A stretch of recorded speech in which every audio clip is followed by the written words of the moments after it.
500 પાકિસ્તાની ઝડપાયા. નમસ્કાર, સ્વાગત છે આપનું આરબી ન્યૂઝના ટોપ 10 સમાચારમાં. હું અશ્વિન રાઠોડ. રમઝાન મહિનામાં મીઠી મીઠી વાતો કરીને 20 દેશોના લોકોને ઠગતા 500 પાકિસ્તાની મ્યાનમારથી પકડાયા. બેંકોકથી પરત આવેલા સુરતના 4 યુવાનો 15 કરોડના ગાંજા સાથે મુંબઈ એરપોર્ટથી પકડાયા. હમાસને આતંકવાદી સંગઠન જાહેર કરવા માટે ઇઝરાયલનું ભારત પર દબાણ સાથે પીઓકેની ઘટનાને લઈને વ્યક્ત કરી ચિંતા. ભારતે યુદ્ધગ્રસ્ત સુદાનને મદદનો હાથ લંબાવ્યો. મોટી માત્રામાં જીવન રક્ષક દવાઓ મોકલી. 67 વર્ષીય ભારતીય નર્સ પર અમેરિકાની હોસ્પિટલમાં જીવલેણ હુમલો કરવામાં આવ્યો. વિશ્વમાં છેડાયું ટેરિફ વોર.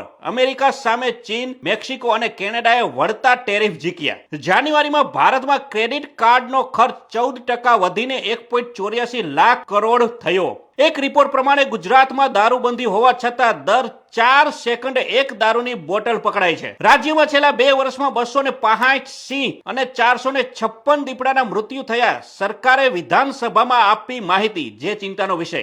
ગુજરાતમાં યુસીસી લાગુ કરવા માટે રચાયેલી કમિટીની ગાંધીનગરમાં પ્રથમ બેઠક મળી. સૂચનો માટે પોર્ટલ લોન્ચ કર્યું. તો આ તારના ટોપ 10 ન્યૂઝ અને હું હતો આપની સાથે અશ્વિન રાઠોડ. જય હિન્દ, જય ભારત.